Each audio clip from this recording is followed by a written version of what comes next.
말씀과 성령으로 충만한 이 아침 되실 수 있기를 진심으로 축복합니다. 이렇게 오늘 아침은 기도했지만 여기 앞에 초등학생 2학년 된 것 같은데 맞네? 1학년? 저희 지호랑 같네. 저 우리 아이가 나왔는데 우리 박수로 좀 환영하도록 하겠습니다. 아이는 격려와 칭찬을 먹고 산다고 하잖아요. 그죠?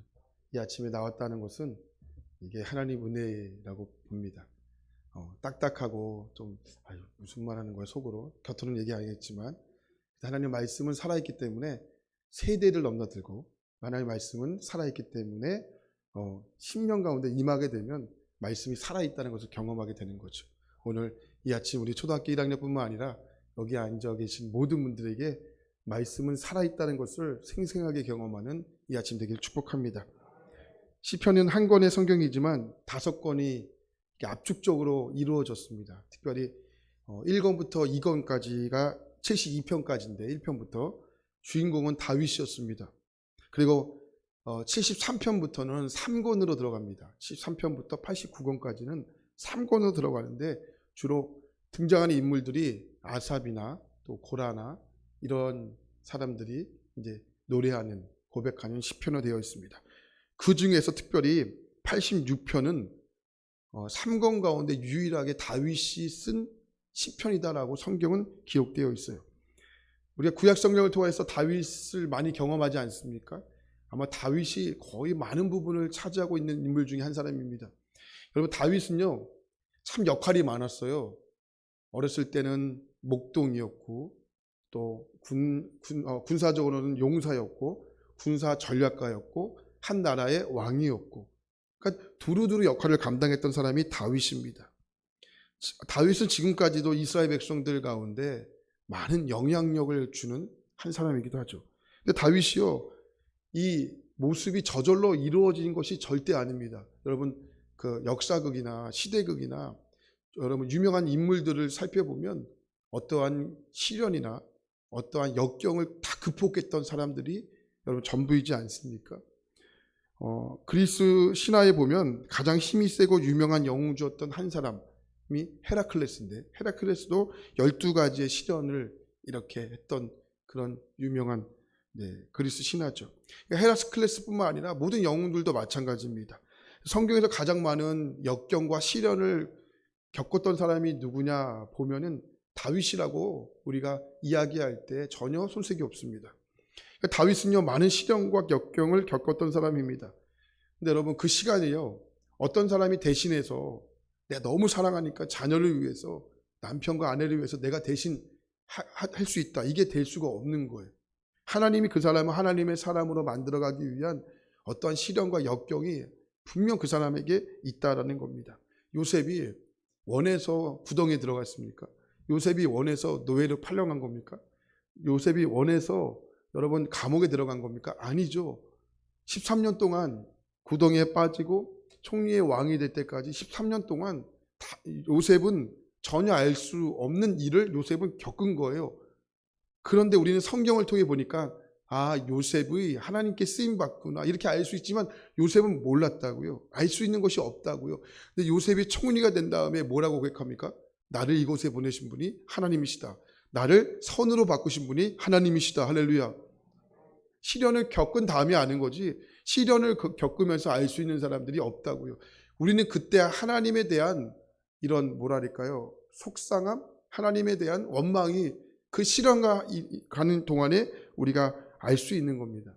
다윗은 많은 시련을 겪은 사람입니다. 그 시련 가운데 가장 많은 부분을 차지한 게 고독이에요. 고독. 아무도 없습니다. 그래서 다윗이 얼마나 고독했냐면 혼자 동굴에 가서 뾰족한 이렇게 돌멩이를 가지고 글씨를 쓰지 않습니까? 자기의 마음을 심정하고 싶은데 어디다 심정할 데가 없는 거예요. 지금은 뭐 다이어리가 있어가지고 편지도 쓰고 일기도 쓰고 하지만 일기가 어디 있습니까? 뾰족한 벽돌을 가지고 동굴에다가 뾰족하게 쓴 거예요. 그게 아직까지 시편에 남아있는 내용들이에요. 그것을 우리가 글로 적은 것들이고 고고학적으로 아직도 그 내용이 남아있다라고 하는 거 아니겠습니까?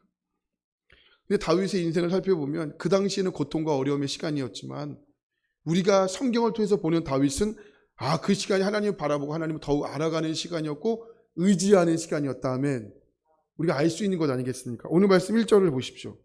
여호와여 나는 가난하고 궁핍하오니 주의 귀를 기울여 내게 응답하소서. 아마 여기 앉아있는 분들도 하나님의 놀라운 은혜들도 많이 체험하신 분들이 많을 것 같습니다. 여러분 지금까지 몇십 년 동안 기도 생활 하시면서 하나님께 기도의 응답을 한 번도 받지 못했다고 하시는 분들도 있으시겠지만 여러분 기도하는 즉시 하나님께서 응답하셨다는 것을 경험하시는 분들이 상당히 많을 겁니다. 그러니까 저만 봐도 그렇습니다. 저는 매일매일 하나님의 응답을 받는 사람이거든요. 어떤 응답을 받냐? 저는 아이들을 위해서 매일 아침 한 번도 빼먹지 않았습니다. 저희 아이가 지금 8살인데 한 번도 빼먹지 않고 아이의 손을 얹고 매일같이 기도해 줍니다. 특별히 아이들이 학교를 가거나 유치원에 갈 때는 더 세게 기도합니다. 뭐라고 하나님 지켜달라고. 근데 아이들이 건강하게 학교에서 돌아오잖아요. 그럼 뭐예요?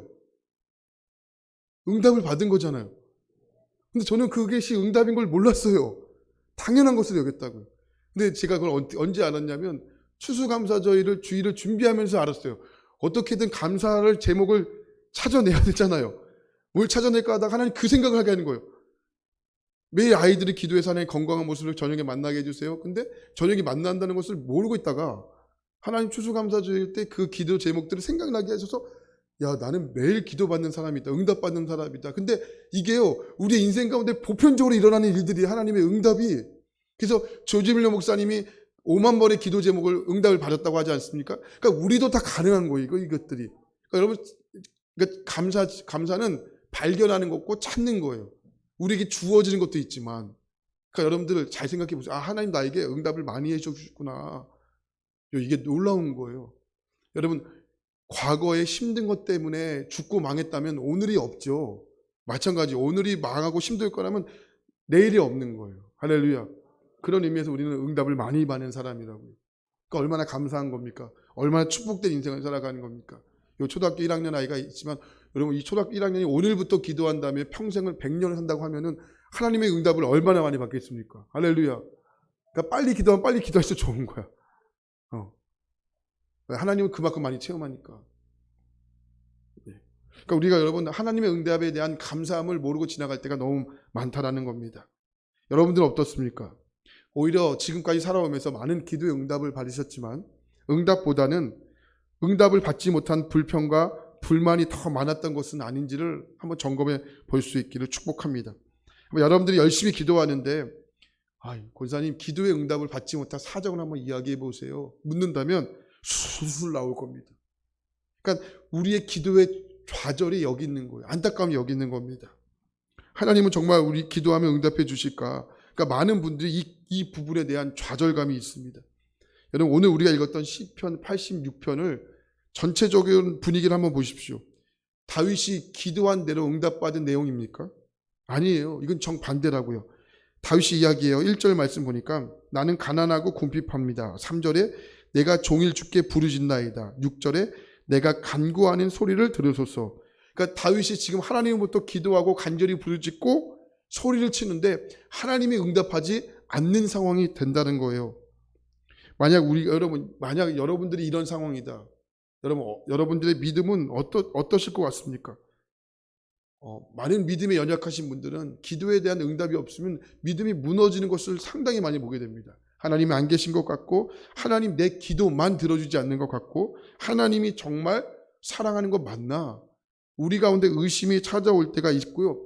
그 의심이 결국 무엇을 무너지게 하냐면 나의 구원의 기쁨과 감격을 무너지게 한다는 거예요. 근데 다윗은 어떻습니까? 우리가 볼 때 성공적인 인생을 산 것 같지만 다윗이 이렇게 고백합니다. 나는 가난하고 궁핍하다. 여러분 사실 가난과 궁핍은 이게 같은 말이지 않습니까? 근데 여기서 다윗이 이야기하는 가난함이란 말 그대로 경제적인 어려움을 이야기하는 것일 수 있지만 그것이 아니고 가난하고 궁핍했다는 것은 뭐냐면 내적인 길을 펼 수 없다는 거예요. 내적인 길을 펼 수 없는 상황이 펼쳐졌다 이렇게 이야기해요. 그러니까 다윗이 지금 상황이 어떤 상황이냐면 무엇인가에 마음이 짓눌려 있다는 거예요. 짓눌려 있어 말 그대로 큰 고통스러운 상황이다 이렇게 표현하거든요. 초대교회를 가보면 하나님께서 4대 교회와 필라델피아 교회를 축복해 주세요. 유일하게 7개 교회. 근데 그 당시에 7개 교회는요, 그 당시에만 속해 있는 교회가 아니고 지금도 보편적으로 모든 시대 가운데 하나님이 동일하게 말씀하시는 교회의 대표적인 상징들이거든요. 근데 그 교회에 하나님 뭐라고 말씀하시냐면 큰 바위가 그 교회를 짓눌렀다 이렇게 말해요. 그러니까 진짜로 바위가 짓눌렀다는 것이 아니고 고통이 그만큼 심했다라는 거예요. 근데 그 초대교회가 그 고통 가운데 이겨내지 않습니까? 그러니까 이게 은혜라는 거예요. 은혜. 여러분의 과거의 힘듦을 이겨냈기 때문에 오늘이 있는 것이고 오늘의 힘듦도 이겨내실 겁니다. 그 내일이 있는 거죠. 이것을 우리가 은혜라고 이야기하는 겁니다. 자, 얼마나 큰 고통이었냐면 그 원인이 뭐냐면 14절 말씀 보니까 하나님이여 교만한 자들이 일어나 나를 치고 포악한 자의 무리가 내 영혼을 찾아 싸우며 자기 앞에 주를 두지 아니하였나이다. 다윗이 이야기했던 가난과 궁핍의 원인이 무엇이냐면 교만한 자들 때문이었다. 교만한 자들이 나의 영혼을 억누르고 짓누르고 있습니다. 그래서 하나님 앞에 간절하게 기도하는 거예요. 여호와여, 여호와여, 내 소리를 들어주소서. 우리도 그런 경우 있지 않습니까? 여러분 너무 억울한 거예요. 너무 속상해요. 그런데 여러분 억울함과 속상함 또 이렇게 어려운 상황을 누군가에게 찾아가 이야기했을 뿐인데 이게 마음이 시원해지는 경험이 여러분 있지 않습니까? 문제가 해결된 것이 없어요. 근데 친한 사람이나 또 이렇게 말하기 좋은 사람에게 찾아가 내 얘기 좀 들어봐줘.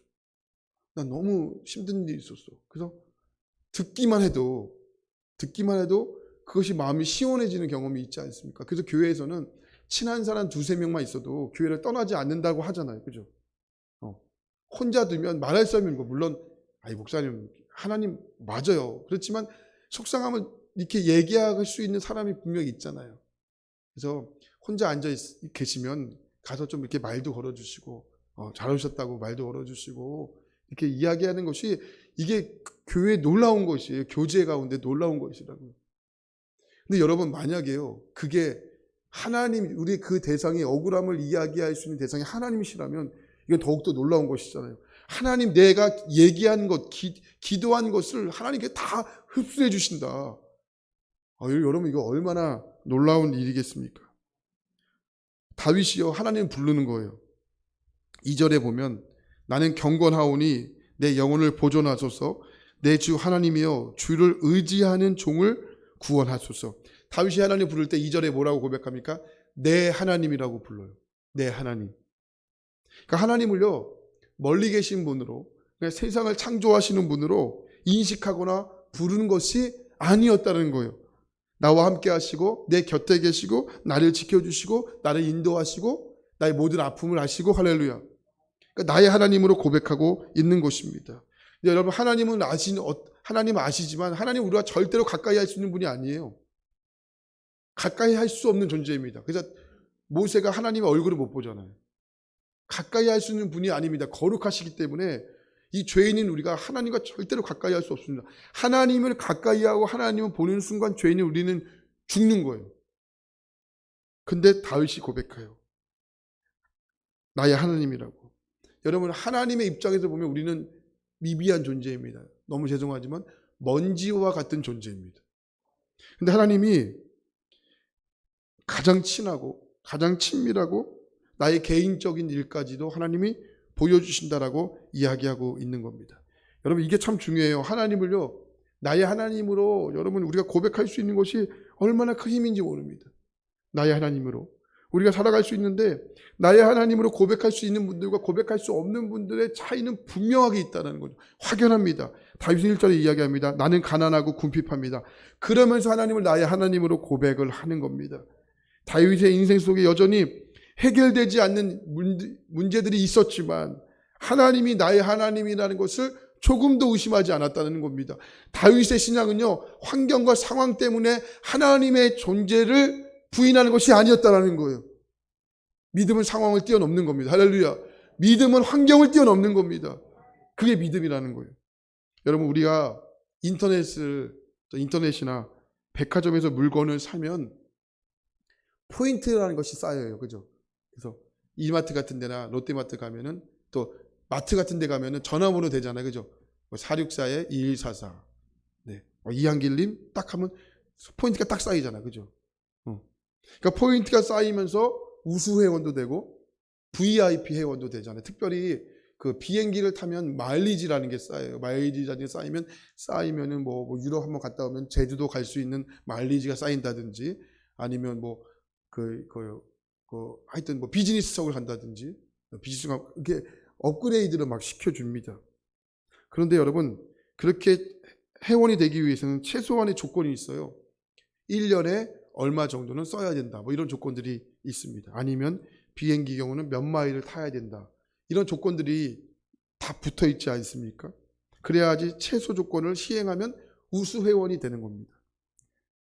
그 핸드폰도 마찬가지잖아요. 핸드폰도 1년에 뭐 96만 원을 써야 VIP가 되는 거, 뭐 모르셨나요? 좋은 거 알려드렸나요? 96만 원을 써야 VIP 되면 혜택이 많잖아요. 뭐 편의점 가면은 VIP 골드 회원은 5%가 할인되는데 VIP 회원은 10%가 할인되고, 막 그리고 영화를 2달에 한 번씩 보여주고 막 그런 거. 그러니까 대부분 저희 부모님도 마찬가지지만 그 회원이 뭔지 몰라서 포인트를 사용하지 못하는 경우가 상당히 많습니다. 그래서 포인트가 막 쌓여가는 거예요. 그리고 1년 있으면 소멸돼요. 그러니까 1년 동안의 포인트가 소멸되니까 또 내년에도 모르고, 그래서 뭐 그런 경우가 있으니까 한번 핸드폰 가지시는 분들은 내가 어느 회원인지 한번 살펴보시고 혜택들을 많이 누려보시기 바랍니다. 기회만 많은 것도 알려주시죠. 이렇게 포인트가 막 쌓이는 거예요. 근데 여러분 가족들과 대화할 때 내가 너에게 채소를 얼마 해주면 돼, 아니면 채소가 어느 정도니, 뭐 이렇게 대화하는 경우가 없어요. 그죠? 사랑하는 사람과는 채소를 논하지 않아요. 또 사랑하는 사람과는 채대가 아깝지가 않는 거예요. 여러분, 하나님을 향하여 여러분이 서 있는 태도를 오늘 이 아침에 한번 잘 점검해 보십시오. 내가 하나님을 향해서 최소는 이 정도는 해야지, 최소는, 아니면 최소 주일 예배는 드려야지, 아니면 최소 하루에 한 장을 읽어야지. 여러분, 나는 하나님 앞에 최소의 삶을 살고 있는가, 아니면 하나님 앞에 정말 최대로 드려도 아깝지 않는 그런 삶을 살고 있는가. 여러분, 하나님 앞에 여러분 삶을, 또 여러분 신앙과 믿음을 여러분 잘 점검할 수 있기를 축복합니다. 다윗은요, 하나님 앞에 최대의 삶을 드렸던 사람입니다. 마음도, 그의 마음, 하나님 마음 보시잖아요. 마음도, 또 시간도, 심지어는 생명까지도 하나님 앞에 최대로 드렸던 사람입니다. 자, 5절 말씀 보겠습니다. 주는 선하사 사죄하기를 즐거워하시며 주께 부르짖는 자에게 인자하심이 후하심이니이다. 1절 말씀에서 나는 가난하고 궁핍합니다, 이렇게 드렸던 고백이지 않습니까? 이제 다윗이 5절 말씀에 주께 부르짖는 자에게 인자하심이 후하심이다. 후하심. 이 후하심이라고 히브리어로 이게 넘친다라는 뜻이거든요. 그냥 와 많이 줬다 이게 아니에요. 넘쳤다라는 거예요. 넘쳤다. 여러분, 1절에서 5절까지 상황이 바뀌면 얼마나 바뀌겠습니까? 여러분, 우리의 인생이 뭐 하루아침에 바뀐다고 하지만 그렇지 않잖아요. 여러분, 살아오셨지만 하루아침에 바뀌는 그런 개벽 같은 일은 거의 없습니다. 1절부터 5절까지 상황이 바뀐 것이 아니고 누가 바뀐 거예요? 다윗이 바뀐 거예요. 하나님 앞에 서자 다윗이 바뀐 거라고요.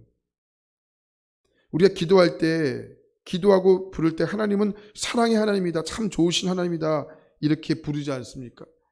이렇게 부르다가 어려운 일이 생기고 또 힘든 일이 생기면 마음이 금방 바뀌어요. 하나님 왜 이러십니까? 또 하나님 이건 아니지 않습니까? 그러니까 진짜 믿음은요, 내 삶에 어려움이 있어야, 어려움을 만났을 때 믿음은 진짜 믿음인지가 드러나게 되는 겁니다. 평상시에는 모릅니다. 믿음이 있었는지 없었는지 모릅니다. 내 삶 가운데 어려움이 찾아오고, 여러분 삶 가운데 어려움이 찾아오지 않기를 진심으로 축복하지만, 어려움이 찾아오고 어려움이 찾아왔다고 여기시는 분들은 하나님이 내 믿음을 점검하고 계시구나, 하나님이 내 믿음을 점검하고 계시구나, 이러한 시간으로 넘기시고, 이러한 시간을 넘기셔야지. 여러분, 이 시간을 아깝게 불평과 분명하게 되면은 우리 이 시간을 아깝게 버리는 시간이 있잖아요. 정말 진심으로 여러분 가운데 어려움과 정말 힘든 일이 찾아오지 않기를 진심으로 축복하지만, 찾아오더라도 이 시간을 하나님께서 어떻게 해요? 정금같이 만드는 시간으로 여기시고 그 시간을 잘 통과할 수 있기를 축복합니다. 그때 하나님이 나의 하나님이었는지 나의 하나님이 아니었는지를 우리가 점검할 수가 있는 겁니다. 다윗은 말할 수 없는 어려운 상황 속에서 하나님께 고백을 합니다. 하나님은 나의 하나님이다. 여러분들은 하나님을 어떻게 고백하고 계십니까? 우리가 부르지 않았던 찬양인데요. 찬송가 400장을 보면 이런 찬양 가사가 있어요. 한번 400장을 한번 여러분 한번 펴보시겠습니까? 찬송가 400장을 보면 찬양 가사가 이렇게 되어 있어요. 험한 시험 물속에서 나를 건져주시고 주시고 풍파 지나도록 나를 숨겨주소서. 주여 나를 도우시사 고이 품어주시고 험한 풍파 지나도록 나를 숨겨주소서.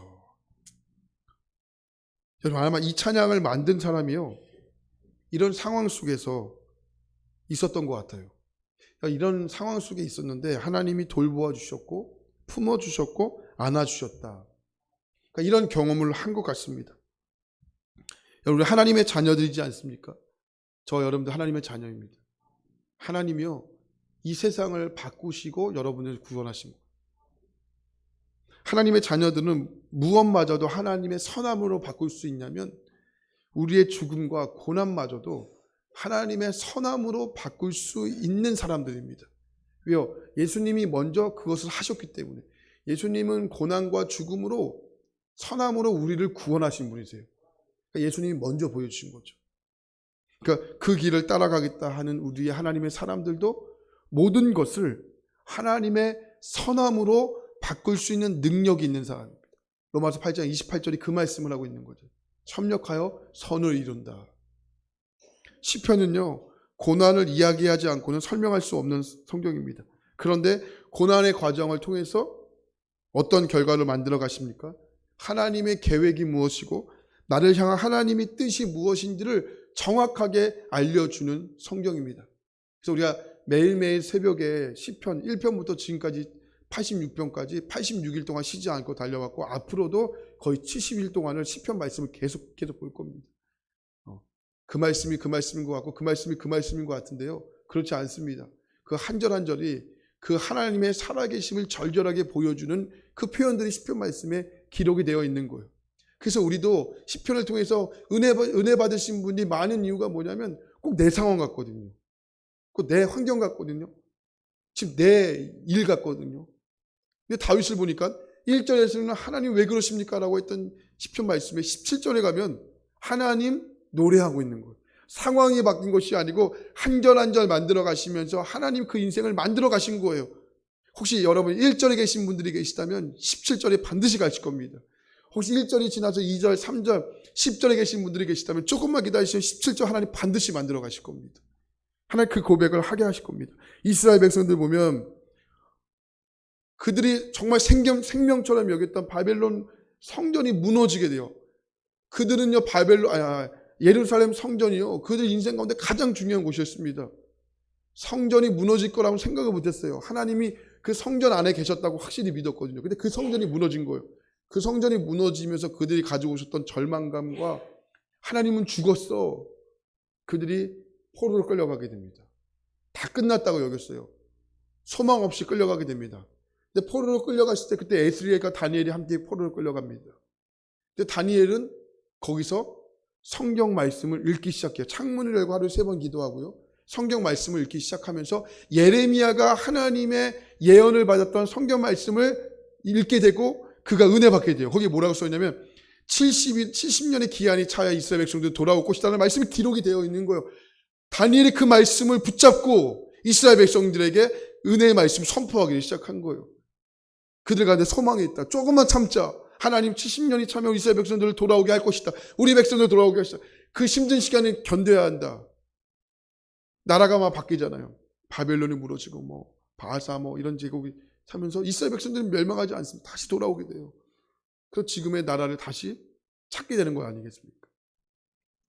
여러분 지금 당하는 고난이요 지금은 죽는 것 같고 어렵지만 그것을 통과하면 나는 어마어마하게 새롭게 인생의 시력을 내 영혼의 시력을 넓게 하실 겁니다. 여러분 우리가 사는 이 땅을 보세요. 여러분 얼마나 치열함 속에 살아갑니까? 근데 여러분 비행기 타고 하늘 높이 올라가 보세요. 너무 치열하게 살아왔던 세상이요. 짓꼬리만큼 보여요. 하늘에 올라가면서 봐도. 하늘에 올라가서 봐도 이게 아주 작고 아주 보이지 않습니다. 오늘 다윗을 보십시오. 그가 내적으로 힘들어하고 무엇인가 짓눌러 있었던 그 마음 가운데 신앙의 끈을 절대로 놓지 않지 않습니까? 17절 말씀 보면 마무리에 이렇게 고백합니다. 여호와여 주는 나를 돕고 위로하시는 이시니이다. 이거 위로했다는 거예요? 안 했다는 거예요? 위로했다는 거죠. 도왔다는 거 안 도왔다는 거예요? 도왔다는 거잖아요. 상황이 바뀐 것이 아니고 누가 바뀌었습니까? 다윗이 바뀌었습니다. 결국 다윗을 다윗되게 했던 그 강력한 비결, 그것이 바로 믿음이었습니다. 믿음이요, 여러분 이렇게 위대한 겁니다. 믿음이요, 세상을 이기는 능력입니다. 여러분 한 주간 살아가실 때 이 믿음으로 세상을 승리할 수 있기를 축복합니다. 그래서 여러분 상황이 바뀌기 위해서 기도하지 마시고 내 믿음이 더 굳건해지기 위해서 기도해 주세요. 하나님은요, 상황과 환경에 관심이 없으세요. 저에게 관심이 있고 여러분들에게 관심이 있어요. 여러분들에게 관심이 있기 때문에 상황을 바꾸시는 거예요. 여러분들에게 관심이 없으면 여러분들을 바꿔서 상황에 파묻히게 하죠. 하나님은요, 상황과 환경보다 여러분들에게 관심이 있어요. 천하보다 귀한 예수 그리스도를 이 땅에 보내셔서 여러분과 바꾸신 분이시잖아요. 여러분들에게 관심이 있으시고 여러분들을 사랑하시는 거예요. 그래서 풍랑도 일어나게 하고요, 폭풍도 일어나게 하고요, 상황을 만들어주고요, 계약의 성사가 안 되고요, 이런 것들이 여러분들을 만들어 가시는 과정입니다. 그래서 여러분 그런 시간이 혹시 있다라면 묵묵하게 주님을 바라보시고 믿음을 달라고 구하시기 바랍니다. 여러분들에게 관심이 있으세요. 오직 여러분들이 있어요. 저하고요, 여러분 한 사람. 우리 공동체를 보지만 하나님은 개개인으로 한 사람을 보세요. 이영배 권사님도 여러분들 한 사람 한 사람, 이부호 권사님 이런 식으로 보세요. 한 분 한 분. 그러니까 여러분 얼마나 하나님 좋으신 분이십니까? 여러분 힘듦을 믿음으로 이길 수 있게 축복합니다. 오늘부터 아침에 일어나실 때 하나님 앞에 세상을 이기는 믿음 주십시오. 이렇게 고백하고 선포하고 하루를 시작해 보십시오.